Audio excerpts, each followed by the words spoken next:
Welcome to the Orita Podcast, where we sit down with the most interesting operators, marketers, and founders in e-commerce to talk about what's working right now. I'm Aaron Schwartz, co-founder and co-CEO of Orita.ai. At Orita, we use machine learning to help brands send smarter, more profitable marketing by figuring out who actually wants to hear from you and when. And personally, I've been in e-commerce for a very, very, very long time. Do I know a lot? That's unclear. But do I know a lot of super sharp people who will share actually useful insights? Check. So if you're in e-commerce, the show is for you.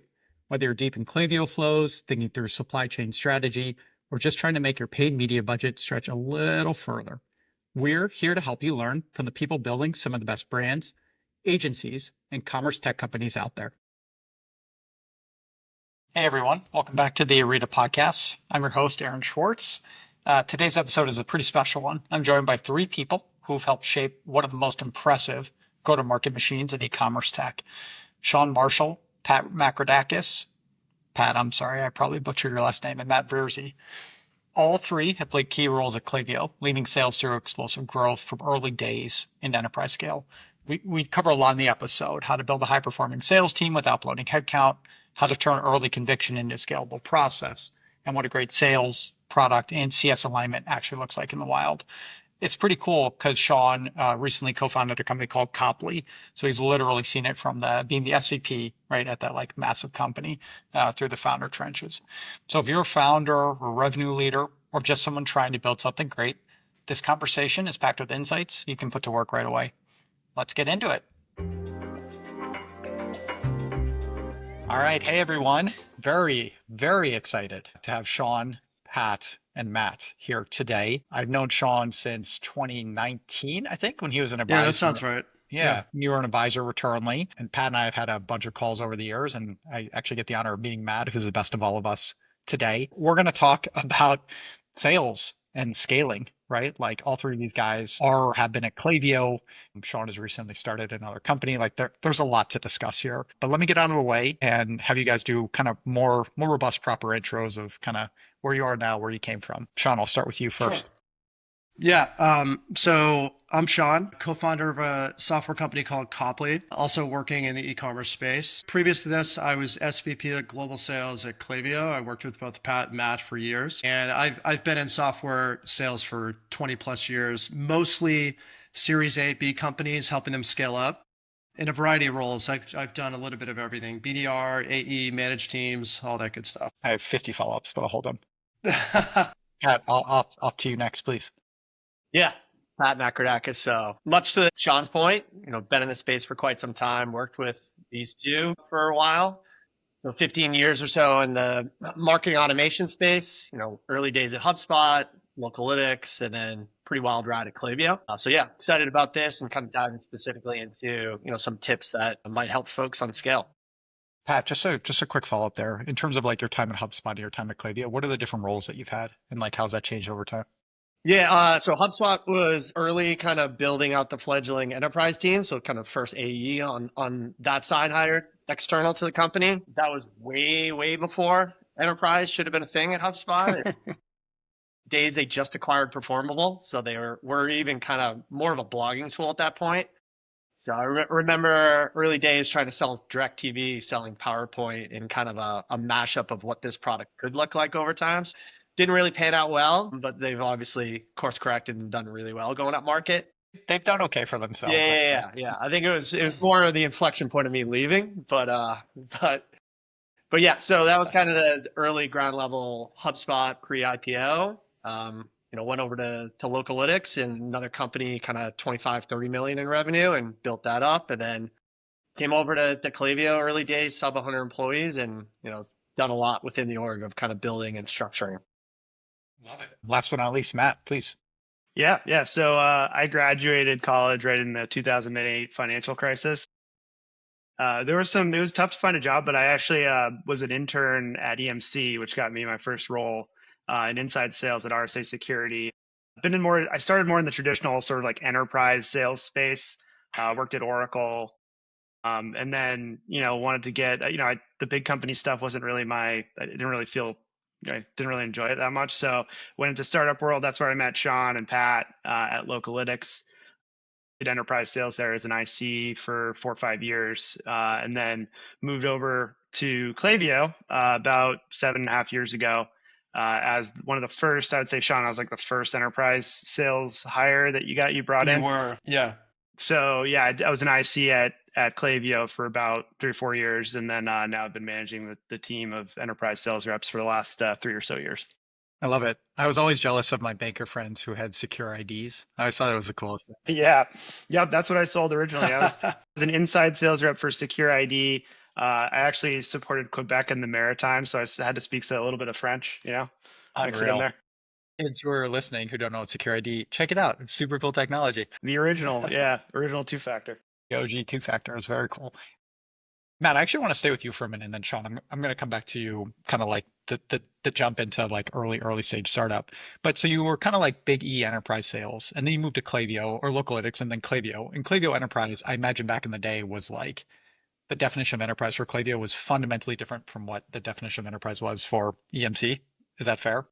Oh yeah, I mean it was a completely different motion. I mean you kind of have to be entirely self-sufficient. I think that's what made me good within that environment was you kind of have to be a Swiss Army knife and do it all, be like a little bit of an SE, a little bit of an AE. You have to be liaising with product and exec. You have to be really kind of a jack of all trades. And honestly, like what we would consider enterprise at that time isn't true enterprise. It was still more like upper SMB mid-market, like low end of mid-market. And you're just trying to kind of like figure out what's working and what's not. And like doing, it's pretty much rapid iteration on the pitch. And like, because none of the, supporting functions at the company are really there yet. So you're kind of just doing it yourself, building your own decks, doing all that stuff. Yeah, especially if you're one of the first on that enterprise motion side. I'm curious about like Klaviyo today, right? Like it's the B2C CRM. When you talk about the product suite, it's obviously expanded certainly meaningfully from when you started, right? Like SMS is a thing. I'm sure there's like so many other products that I, from the outside just don't really fully understand. Yeah. When you think about the enterprise sale today, is it, hey, we've got this incredible suite, we're doing everything? Is it actually the objective is we want to like serve you with wherever you're at with the problems that you have today, and then over time we're going to earn your trust to like expand? I know it's a very, very big question, but like very curious like how enterprise sales up front works, kind of going into the CSM and like the account management function down the road, and you think about the entire customer. Yeah, I mean, it's changed so dramatically over the last 7 years. It's insane to kind of it's been several different iterations of a company since I've joined. So I would say now, really as we sit today, we're truly in the enterprise, more traditional enterprise sales, multi-billion-dollar businesses buying us to power their entire, customer engagement CRM function in the D2C setting. So it has changed markedly from the initial sort of email only, maybe point play sale that you did back in the day, 4 or 5 years ago, even probably even more recently than that. But we're coming into these companies and truly replacing sort of legacy, competitors in the MarTech space and doing the full, powering the entire brand's direct marketing. So, it means longer multi-stage sales cycles, multiple champions. You're working cross-functionally across, 5, 6, 7 plus different stakeholders. And you have high expectations around InfoSec, compliance, role-based access controls, all the sort of enterprisey stuff. A lot of good buzzwords there. Yeah, a lot of buzzwords. I'm writing these down. I'm like, what, InfoSec? Some good buzzwords. Yeah, and definitely like the buyers expect like strategic value. You mentioned CSM. They want like a true partner that is a subject matter expert and can actually go in and help them with the business. Sean, I'm just going to keep you on ice for a little bit. Pat, you see the enterprise side and the mid-market side. What's the fundamental difference right now as you think about what that cycle looks like, what the process looks like, or is it actually just like a different segment? Same like for the product suite? Yeah, it really depends on the nature of the business. So what you'll get more on the mid-market is those are brands that are born out of D2C and kind of commerce. So you get a little bit more sophistication in terms of what they're trying to do with the data. That blends really, really well with Klaviyo. On the enterprise side, I think this is the misnomer at times. They're kind of labeled as enterprise because typically it's an enterprise buying process. They might not be at the level of sophistication you would expect an enterprise to be. So they're doing a lot of batch and blast. It's a lot of campaign based. They have a lot of disparate systems, It's really difficult to get these systems to speak well, to do a lot more personalization. So you kind of have to course correct and challenge them on the overall strategy before you start to discuss the actual product. Mid-markets, it's flipped. They understand it. They can get more into the weeds. It's more around like how the day-to-day execution works. So it's a little bit more of a like strategy piece on the enterprise and getting them bought in to doing it differently. Man, I'm so curious how many other industries that's the case. And it's fascinating to hear you talk about this because we see this a lot. Like we've signed a couple like biggie enterprise brands that are massive, like, 10,000 doors, yada, yada. And they have 250,000 email addresses, a million, like it is all things being equal, a small brand for Klaviyo, but a monster brand that everybody on this call and their families has like bought. And then the level of sophistication is just definitely not there for some companies. I always like to joke, I used to run a brand at like 2010, and I would send every email to every single person because I'm like, this email is a banger. Sean is going to click on it. He like needs to see it right now. Fascinating. All right, I'm going to come back a little bit there. Sean, you scaled, right, with Klaviyo, obviously like from a small number to a very, very, very large number, right? With And these now guys. you are, Yeah, what's that? with these two guys right here. In spite Yeah. of your team. Understood. You are now, I don't know, man, you're a founder, right? Which means on day Yeah. one, you were a BDR, an AE, the SE, right? Everything that All kind of of it. Pat and Matt were talking about. What's been the biggest kind of shock for you? And maybe honestly, if you can give like a minute on what Copley does, because I think like super Sure. relevant to this audience too. Yeah, I'll start with what Copley does. So we're trying to make sense of a workflow today that's really complicated, specifically for D2C marketers. And if you think about it, like a brand today, the most important thing that they have is their content. Besides their physical products, their content is the way that they tell their stories. It's the way that they find customers. It's the way that they win people over. And who you send that content to matters a lot as well. We want to make it dead simple to understand why your content performs the way it does. And I think a lot of vendors historically have ignored that. They've showed you how it's performing, but the why has been sort of like a black box. And this is actually a really good use case for LLMs. So we want to tease out why is your content performing the way it is, and then give you tools to generate new content within Copley and then put it in market, right? Can you Test give it. me, like a more explicit example? Because like we see this a lot with direct mail, which is like you can understand from a holdout group that you are making money from the send, but you haven't learned who your profitable segment is to send the next direct mail to. So every time you're just like hoping and praying. And like that is a problem that we think about. What does this look like for you guys? Is it like you tagged, oh, this is a luxury item shot or something? Yeah. So think about, so content is really images, videos, and text, and you're putting that out everywhere. You're putting it out on Meta, TikTok, in emails going out on Klaviyo, on your website and Shopify. But really all it is just images, videos, and text.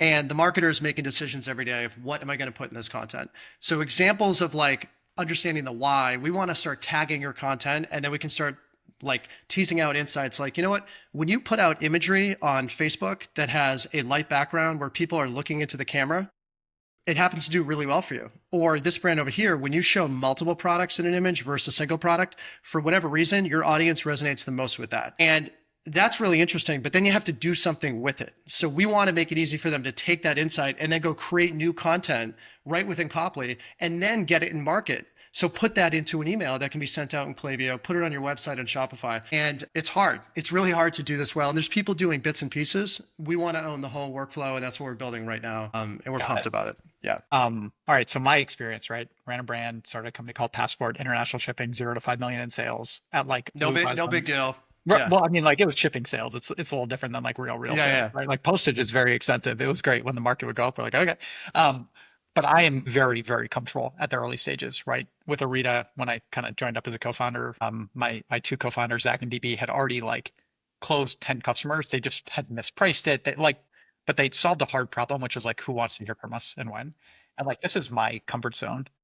What are your horror stories in the last year? Like, I really want to understand, like, what has been really hard for you transitioning back to selling a vision or just like doing consultative sales? Yeah. And by the way, Matt, call him on his BS if he like lies. I know you guys see this. We're not shy about that. So when I left Klaviyo, I left 3 years ago, and I took some time off, but where I spent most of my time was advising founders like at this stage. So I did a lot of investing, but I also did a lot of advising. Companies just going 0 to 1. Good teams, good ideas, some customers, but like needed help. It's very different advising than living in the seat. So for me, I'd say like the hardest thing was we have very opinionated, like my founders and I, like my co-founders, very opinionated. I think we're all pretty intelligent. We have good ideas, but we have a lot of conviction behind what we're building. just like mute him when you can.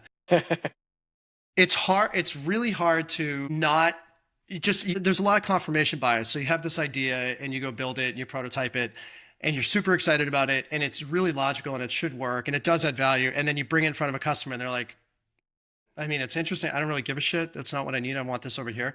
And we've had a lot of that. And that emotional roller coaster of putting in all this effort, building something, bringing it to somebody, and then having them look at it and go, not that cool. And having to go back, back to the drawing board and just continue to do that. It's taxing. Like it's been hard. So for me, that's been the hardest. Getting used to that and having to just like continuously come back to the drawing board, figure it out, bring it in front of a customer and iterating.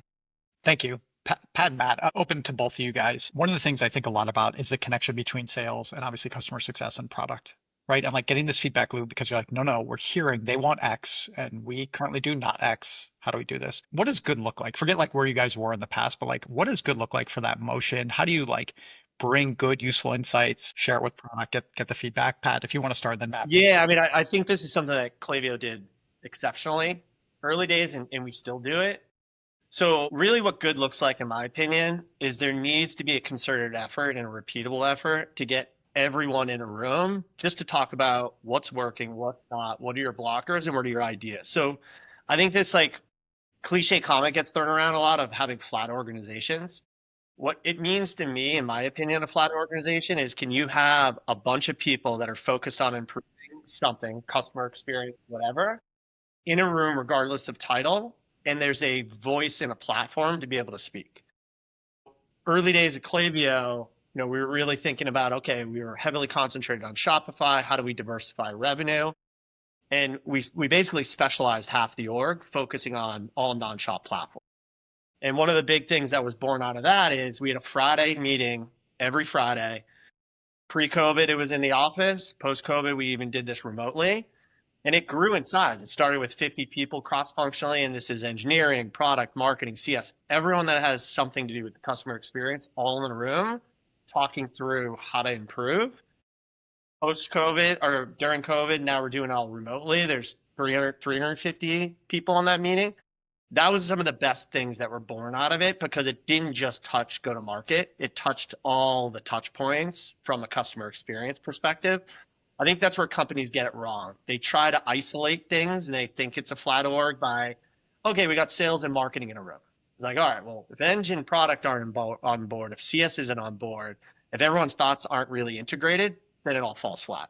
So it's like the spirit of we have very clear mission, a very clear goal, objective, whatever you want to call it, and it is shared no matter what. Yeah, it wasn't a fluff meeting. We were very, very deliberate how we ran that meeting. Everything was actionable. At the beginning, I think it's Yeah, really healthy to make sure sales is on board and understands that their feedback is taken seriously. Because you have those sales horror stories of reps go out there and they oversell or they don't set right expectations and either throw it over the fence to CS or product and eng aren't expecting a certain customer of a certain size to come on board, right? I think that's where it goes off the rails pretty quickly and you create customer satisfaction issues. You create all sorts of problems with like sales being out on an island. So, what I think we did really well early days is like sales has a seat at the table. They're the kind of tip of the spear in terms of customer feedback. Because, if you build the product just to your current customer base, you won't see what's around the corner.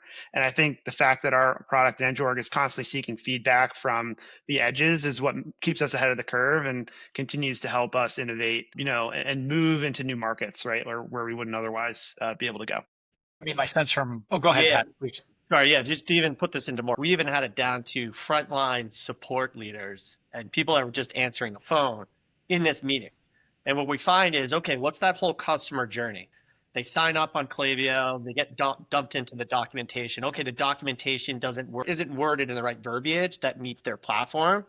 Okay, let's spin up a team, let's go fix this. So every little kind of minute touch point of that customer journey, we obsessed about and Yeah. I mean, the best sales reps we've had are the ones that are kind of like mini CEOs. They understand a little bit about what product wants to hear. They understand a little bit about what marketing needs to hear, and they'll kind of distill that information and sort of relay that back. And then, be able to provide that insight, and understand patterns and that sort of stuff. So those are the best reps, and they're mini product managers in a way. They're just good at the negotiation side of stuff. My sense is like how crucial the distillation is, because there are 1,000 asks, but it's like, what are the ones that actually matter? And then it's like being able to be curious and be like, yeah, you're asking for this, but do you really mean this? And like really keep going to distill what really matters to then when you bring something to a product or to your manager or to like whatever the situation is, it's like real data driven, real insights instead of just like, this isn't working. I think that was another advantage that Klaviyo had in the beginning. Like we hired a little bit differently. Like we really looked for folks that had a knack for the product and really had a passion for the product and were a little bit more technical, I think, than your average AE. I mean, Matt's a great example. So I've worked with Matt at 2 companies now for over 10 years, and he's definitely more technical than your average rep. He's now running an enterprise team at Klaviyo, but he was selling at Klaviyo for a while. He was doing big deals like early. Matt had the respect of, everyone in the engineering and the product side. So when Matt came back with a problem or an idea, he understood all of the nuances of that problem, why the customer needed it, and if we didn't do it, what is that actually going to mean? And most sales folks, it doesn't come across that way. They know they need it to win a deal, but when they communicate the problem, throw it over the fence, it's portrayed as like a complaint, and it could get dismissed. So I think Matt did a great job at that, and most of our AEs did too. Sean, the framing, which I think people miss, is you said that Matt was good at identifying a problem. That is very different from saying we need to fix this or we need to fix that, or this is what the solution is. And like being great at problem finding to me is like, especially in a sales org, is pretty rare. How do you guys recruit for that? Whether it's like Sean now and you're like recruiting for people with that attitude, or like Matt, you guys are growing your teams, growing your orgs. Anybody jump in, please. The simplest thing, and these guys might have their own ideas, but the simplest way that I try to tease that out is just trying to figure out how curious you are. I'm like a broken record on this topic. 100%. Pat's heard me talk about it a million times, but it's like the one thing that I don't think you can teach. It's like in your DNA. I can teach you the questions that you should ask. I can train you on the product. I can train you on the market, but I can't like teach you to be curious. I can educate you on why it's important to be curious, but having a knack for curiosity, it's just innate. It's something you have. And like when I interview, I can tell that very quickly. I can tell within like 2 minutes, just based on the research you did on me and the company and the questions that you ask. And like, is it natural? Does it flow back and forth? I mean, Aaron, you do this. I mean, whenever I talk to you, like you're very just like curious, peel the onion back, say more about that, do this. And you're a good interviewer because of that. And reps have to have that curiosity. They can't just be there thinking, I know what my product does. I know the questions I want to ask to lead you to the next thing that my product can solve. They have to hear something and then quickly be like, oh, that's interesting. I want to go further down that path. Say more about that.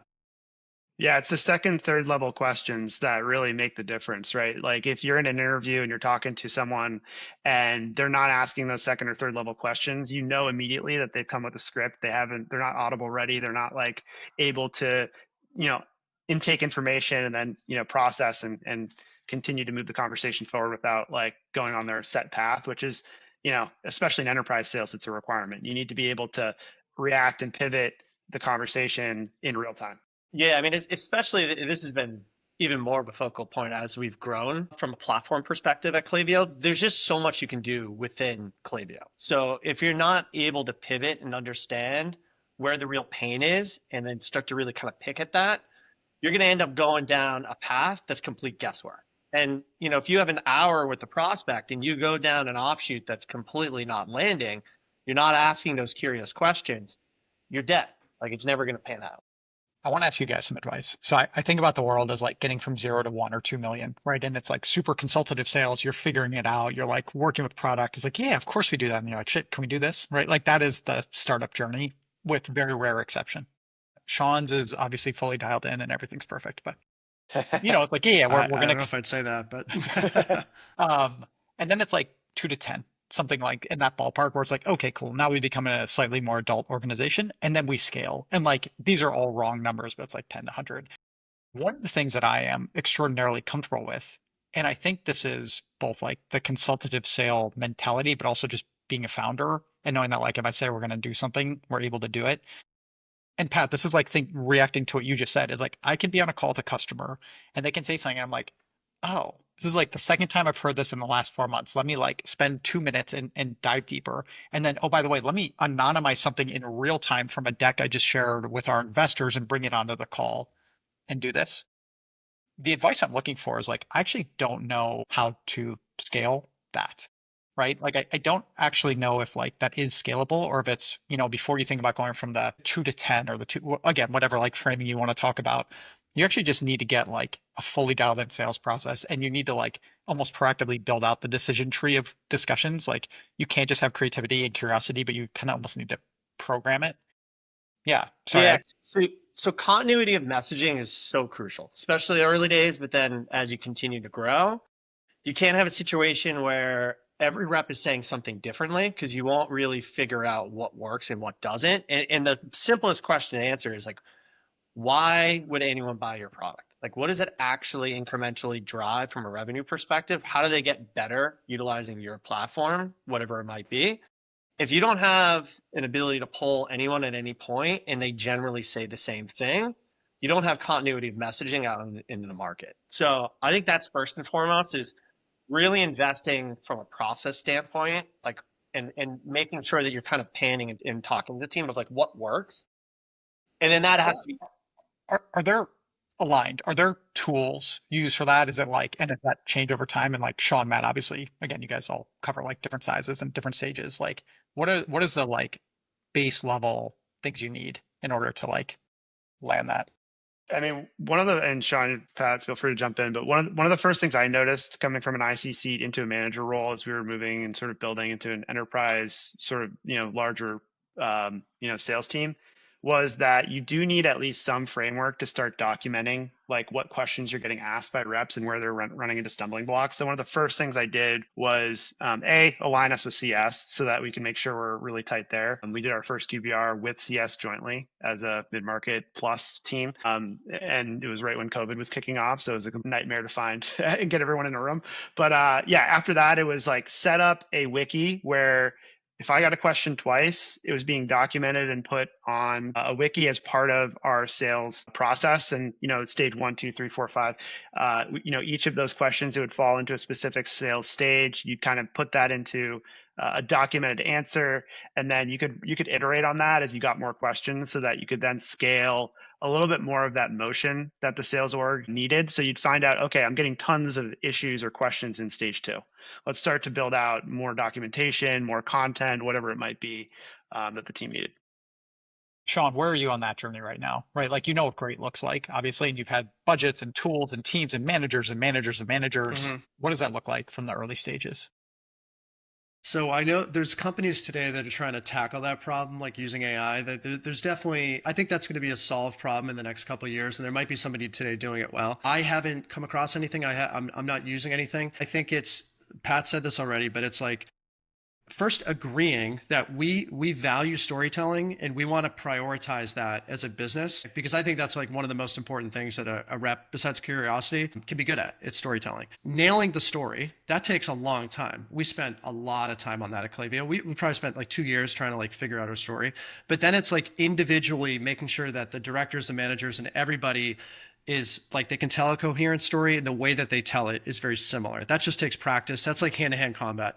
After that, it's just making sure that they understand how to train their teams and make sure their teams are trained up on it. And we just did a lot of like manual certification of messaging and making sure people could tell the story. So if you think about Copley right now, right? So like forget the tools or anything, like as you start growing your go-to-market org, what is the like, is the 80-20 like actually story first, nothing else matters, and like alignment in the way you framed it was like even having a explicit agreement that we value storytelling. I've never heard anybody say it like that. Is that in the beginning, like in the early stages of the business, you have to remind yourself that you're kind of a nobody. Most companies don't even know who you are. You haven't earned any credibility. You might have some revenue, but you're not Klaviyo. You're just you're a little ankle biter trying to break through the noise. So your story is the most important thing. Your product can be amazing if no one picks their head up. Doesn't matter, right? So the way that you convey your value, the way you tell your story is everything. 80%, might even be like 90%, It's how you tell your story, and are you bringing a message to market that convinces people if they don't take action, they are screwed. They're going to miss out.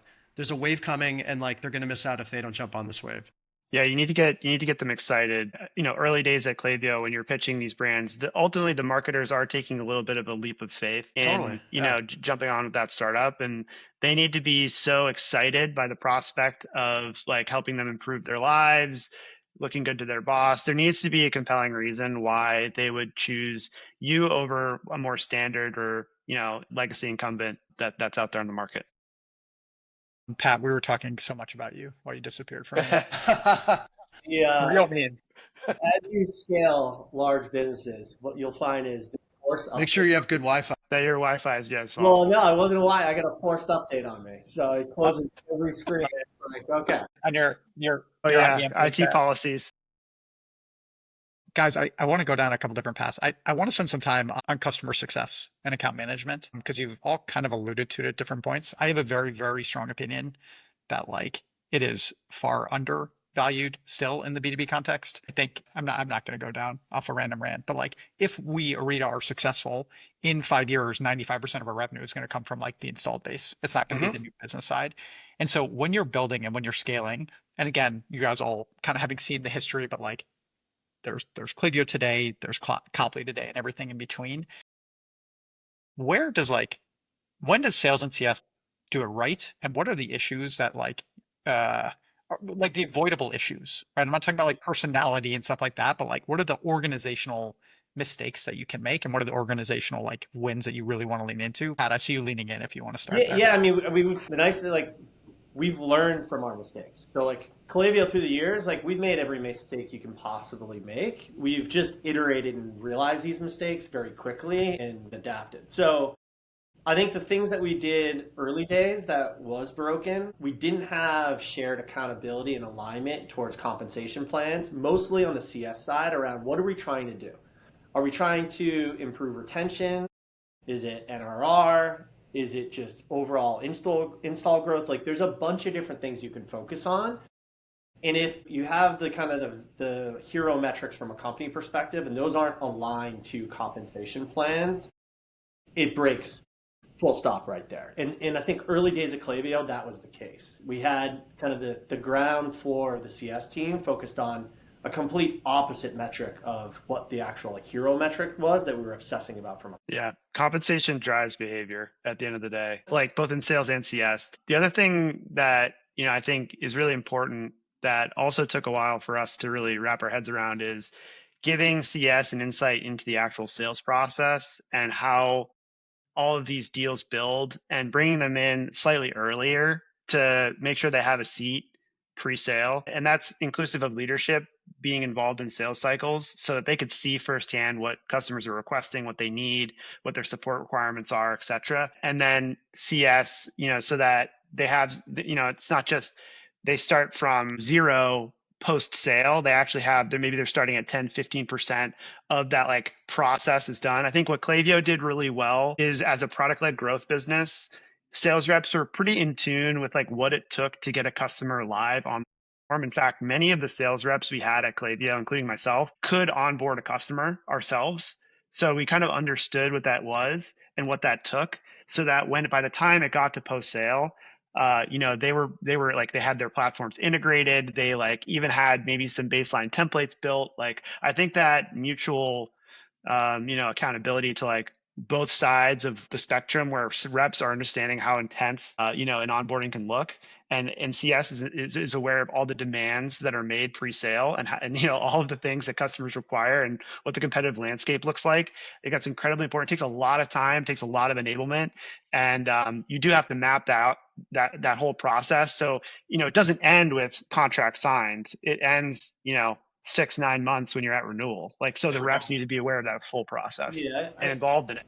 I think the other thing is too, and like I think oftentimes companies kind of get branded as two like philosophical approaches. It's either sales led or product led. And Klaviyo kind of always gets like categorized as product led. I actually think it's been customer led. I think that's been like the desired focus for every department is how do we improve the customer experience? Like everything that we did was obsessing about the customer.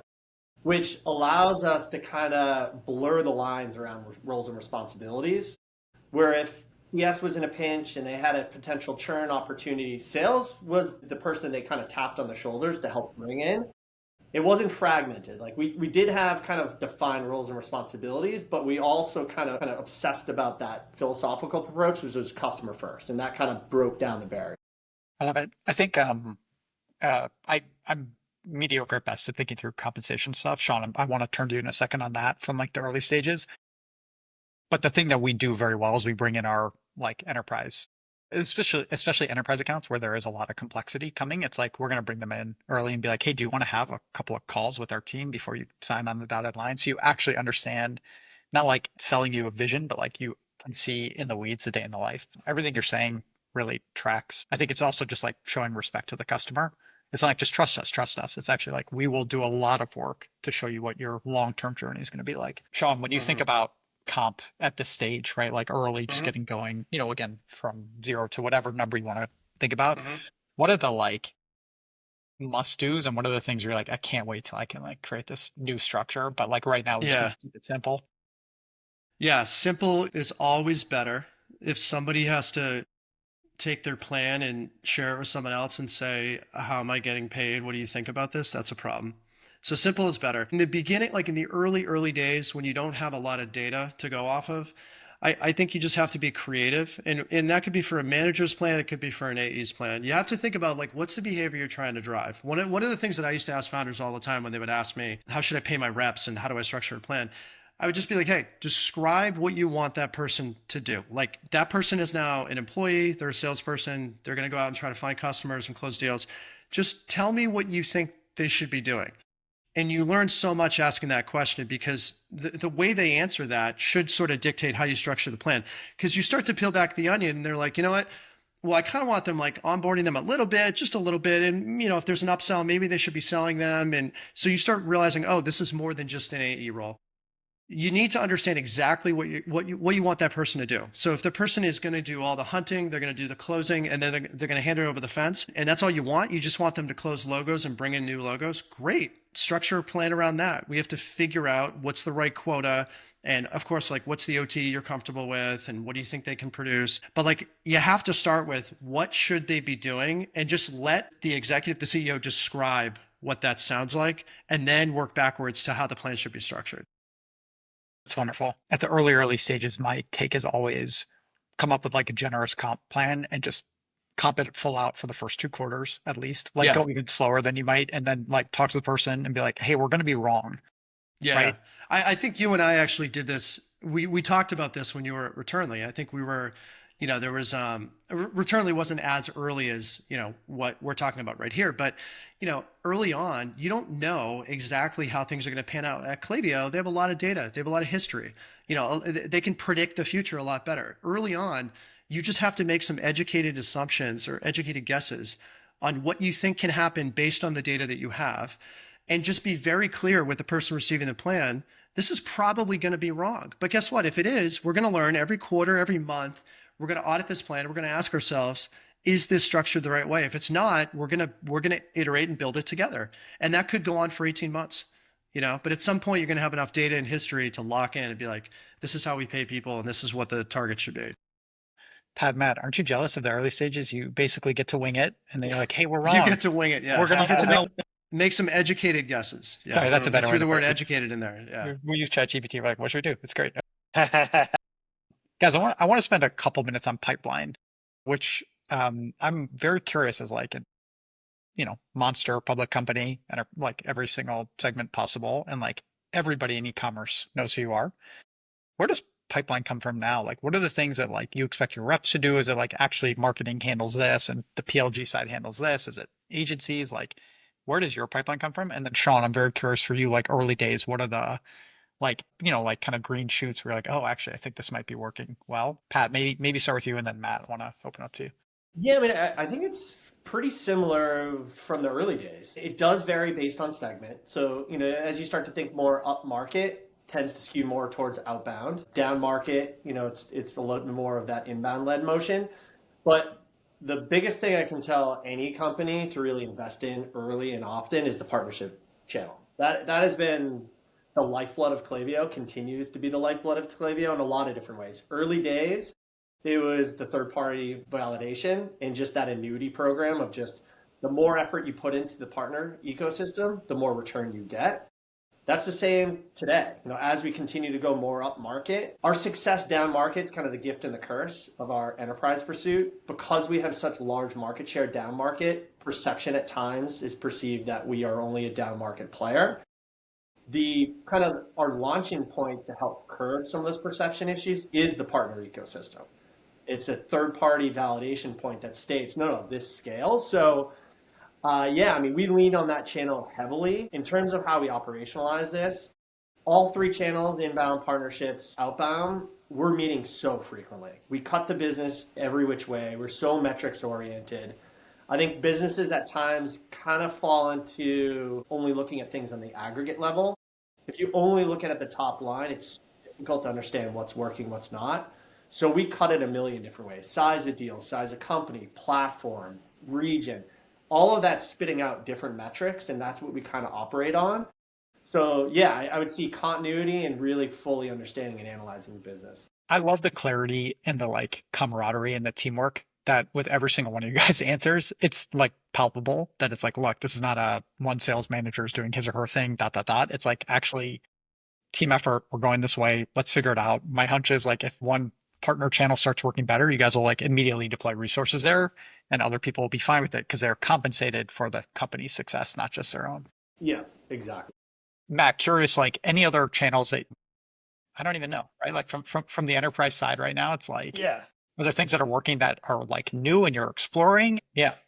Yeah, as we look at our growth vectors as a business, now that we're public, all of this is, sort of talked about in our earnings calls, pretty discreetly. I looked all of your secrets. That's basically we have multiple areas of expansion. What's interesting about Klaviyo is we made a very concentrated and concerted effort specifically in e-commerce and retail as our laser focus. I think that's unique in MarTech.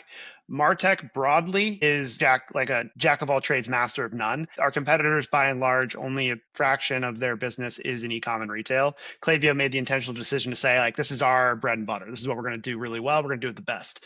And I think we've proven by the growth of the business that is the case. We are good for small businesses in e-com. We're good for enterprises in e-com. And that should be the default because we have the deepest, broadest integrations, use case support, et cetera. As Klaviyo looks to expand that and continue to grow up market, that's also part of the rebrand. Our D2C CRM rebrand is part of us saying we're more than just an e-com and retail player. We also can go into other D2C verticals like restaurants and hospitality. So, media and entertainment. These are all ones that Klaviyo could easily be a fit for. We just need to build the ecosystem. And as Pat was saying, the partnerships and the surround sound to say yes, Klaviyo is a player here. They're the best, for all these different reasons. And the reps need to be able to digest that and also be able to then, go in and make concerted outbound efforts in those new verticals to be able to build pipeline. That's great. Yeah. Sean, very smart analysis behind how you're driving pipeline. Of course, there's no winging it at all. But what are the things that very scientific? Very scientific. He uses AI, and this is a lot of AI. Basically. So much AI. What are the channels that are kind of working, or you have a pretty high conviction are going to work? What are the things that you thought might work that are at least right now maybe not? I prefer this. Yeah. Yeah, we're early. We are tapping into our network. So Dave and I are both ex-Klaviyo. Dave was there 7 years and just left to start Copley with us. We have a network, so we're starting there. I would say one of the most probably underappreciated ways to just get new business and get referrals early on is just through existing customers. And there's such a simple way to do it too. It's when you're talking to customers and they're happy and they're excited, they're using your product, hit them right then and there. Who else should I be talking to? And I'm sure you guys are doing this. It's is there anyone else in your network? Who should I be talking to? And you want to do it early when they're on a high and they're really excited about the potential. Sean, this is my biggest bugaboo, where it's people are uncomfortable because you're still asking for something. And if I'm talking Totally. to you guys, Yeah. like at the end of this, we're going to have like a minute where it's the first and be like, who else should I talk to? I'm just going to immediately ask you guys for more stuff. If this was good, you know what I mean? But, yeah, that was fun. If Yeah, you're like, yeah. this was shit, then I'm not going to As ask you you for should. anything. Yeah. But it's, Yeah. I think that's actually really uncomfortable for folks. I No, think it totally very is. easy for a Yeah. founder, but I love it. That's a great piece of Yeah. advice. I think early, that's something to just, you have to remind yourself because you forget it. Right. And like you said, people tend to feel a little guilty. Like, well, they just started using our product. It's early. It's like, who cares? What's the worst that's going to happen? They're going to be like, I don't know anyone. Okay, move on. But like, if you just build that DNA into everybody that's customer facing, it doesn't have to be just the founder or the AE. It should be people like CSMs, support reps, anyone that's interfacing with the customer. When you get them to a point where they are a fan, ask them for referrals. And you'll be amazed how quickly they're willing to just be like, yeah, I have a friend who runs marketing at a similar brand. Let me do an email. I didn't even think of that. Yeah, the And that hesitancy. snowball keeps building. Yeah, and the hesitancy I've seen with reps to not do that is they're not confident in the value that you provided the customer, which is a problem with their sales process. So that's a much bigger issue. yeah, exactly. So if the rep isn't confident that what they just sold to the client is going to provide value and is a meaningful plus for their business, they're not going to ask that referral question because they're scared, quite frankly. That's Matt, or they don't understand it. it's an awesome insight. I feel that way about the CS side is you're like, I'm just hoping to get through this call versus like, if you think about sales and sales in a good way, not in a smarmy way, is like, I'm here to introduce you to something that will create value for you. I have conviction it will create value for you because I've studied it. I've understood your business as well as I can. And I think that is like a very hard skill for people to like flip is like, oh, I'm actually doing Pat a favor by creating this opportunity for him. Exactly. You can feel that in a sales call. Like, and we would talk about that at Klaviyo a lot. Like you were hired here because not like you're smart and you love the market and you love the product, but we can see it. We can feel it. When you talk about Klaviyo, there's this like intense conviction that not only are we the best, we feel that everybody should be using the product. If you're not, you're missing out. And that comes through very quickly. You can tell, is this just a rep that's trying to hit a quota that knows the product but doesn't really believe in it? Or are they like convincing me to think differently? You know, and you have to, in the early days, you really have to do that. You're getting people to take a risk on you and change their thinking a little bit. So maybe one more tactical question, Matt and Pat. Do you guys incentivize your sales reps to like literally do this, to go build their own or be like, hey, this seems really good. Is there anybody else I should chat with? Or is that much more at the scale of a Klaviyo, more like the CS or the account manager side of the house? Yeah, so a lot of that comes from the CS org. I think early days, definitely, like it's something that we talked about is, best time. It also was the reference piece of it. That was the other, it was like kind of twofold. It was, you get someone like, I think often people think about, okay, we're going to flip the script of asking for a reference after they've been through onboarding. And it's like, no, they just signed. They're the happiest sometimes they're ever going to be is right then. So we made a concerted effort of getting them really hooked as being a reference, like right after close. And then also the fast follow is like, who else do you know in your network? Yeah, we put a big focus on, now that we're public, in making sure that as part of our talk track with the brand and part of like us selling the value was you'll agree to be a marketing reference, and that just builds Klaviyo as a whole in our earnings calls, our public marketing materials, et cetera, more groundswell and more evidence that we're the de facto. That's what we were incentivizing reps to do as part of our deal cycles. Cause then it rising tide raises all boats. Like you then get more business in the door for everyone. We have a more territory based model. So when we were early days, it was like, Wild West. Like if you got a referral, that was your deal to go and close. But because we have these territories, like you might get a referral that might have to go to another rep, which is fine. Like it's ultimately okay for everyone to do that as long as everyone knows it's going to come both ways. But I think the biggest thing as we've scaled is like make sure that it's referenceable, that they're something, a brand we can talk about in our marketing materials, our earnings calls, et cetera. Because then naturally it'll come out that more pipeline will build from it. That's really good advice. Fellas, we're about at time. I want to give you each space to share. I have two different prompts. I'm just going to make this very difficult, and I'll use most of the time to ask the prompt. One is just like advice for call it like an early stage commerce tech company that's growing in the ecosystem. Like, what is having now like done this and scaled it? I wish I knew this back then. If there's anything there. The second is a lot of brands are going to watch this, right? And we're talking about sales, and it's like how as a brand owner or the buyer of software, forget it doesn't have to be brand, how do you know if a company's doing a good job? What are the things that you should be asking the company to understand, like, are they actually gonna like be a great partner for me, right? Is it like they have enough referrals? Like I can see case studies. Is it like the earnestness of the sales rep? Is it, do they bring on the merchant success? So I want to create this space where it's either like a tactic for, like more strategic for the commerce tech founder or for the brand who's buying. Yeah. Pat, I'm calling on you first because you're leaning in. So Yeah, everybody yeah. So breathe and I think the three biggest things when you think back of Klaviyo's success, I think the things that we really nailed. Some of it is starting to be a common theme today, but it wasn't 5 to 7 years ago. So what we did early on is we flipped the script on how to build SaaS sales teams. 7 years ago, it was very like the metric that most people touted is growth. How many employees do you have? We were super mindful of capacity. So we kept the team as lean as humanly possible, being mindful of when do we get a point of diminishing returns where they just don't have the amount of hours to work the deals properly. Then we ramp up headcount. The way we were able to ramp up headcount really easily is we invested in this farm system concept where early days, and now some of our best reps, some of our best managers came from the BDR org early. We convinced a lot of BDRs that just newly got promoted to being a rep at another company to take a step back. So that was like the intent that this is a proven track record. They can do the job. That feeder system was huge because we can quickly spin up headcount when we saw demand hit, and we didn't have to go out and hire a bunch of people because the BDR org was just easier to go find talent than a proven AE that's had success. The last point where I think we actually got wrong early days was thinking through our Salesforce instance on what's the long term.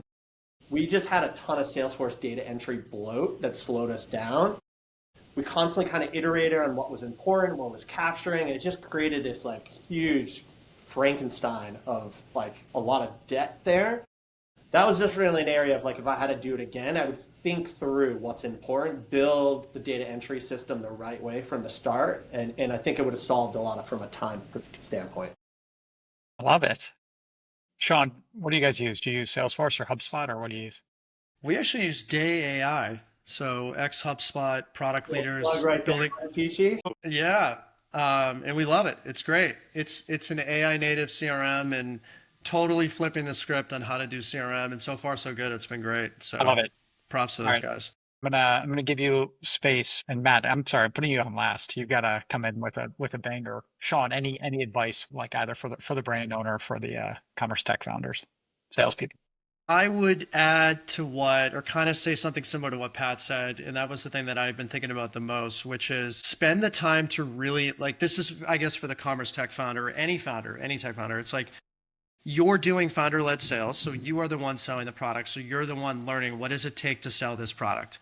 What's the messaging? How long does it take? All that stuff. Spend the time to really think through, once you have something that's working, it's repeatable. What is my own capacity? If I pretend I'm not a CEO or whatever, not a founder, not having to do the founder stuff full time, but I'm just selling, what is my capacity in this job? And be realistic about it. You can't work 24 hours a day. And this is similar to what Pat said. So based on that capacity and based on how much effort it takes to get a meeting and how long it takes for that meeting to become an op and then for an op to close and how big is that deal when it closes typically? What is my output as a full-time AE? Because that's what a founder is in the beginning. What is my output? Once you have that, and I would say, like, what is that maximum threshold where you are productive, providing a good customer experience, and not acting like a crappy salesperson and just like rushing through the call because you're drowning in too much opportunity. Once you know that, then you can start figuring out how many people do we actually need to scale this business from 1 million to 3 to 9, whatever it may be. Most people don't do that, and they make up arbitrary quotas and they just hire based on that. And it drives me insane. So I would always rather be flat-footed, like under capacity.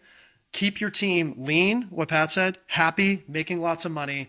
And it's a good problem to have if you have to go find salespeople. You still have to go fix that problem of finding good salespeople. But that's how I am going to build Copley. Yeah. Great. Thank you. All right, Matt, last but not least. I guess to play on that capacity theme, I think there is definitely a fundamental shift happening in what the sales rep's core job is. Because, obviously they make a base salary.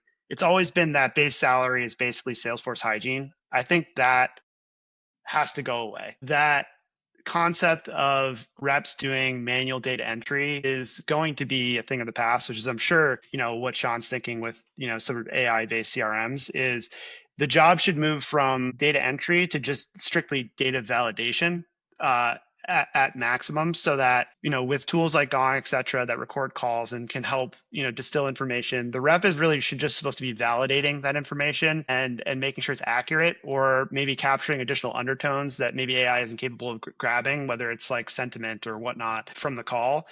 That is what a rep should be doing, is the value added portion of the data, not just like what was the end date of their current contract. That should be something that's automatically piped into the system, and then enabling and empowering the rep to have more capacity to do the value added stuff.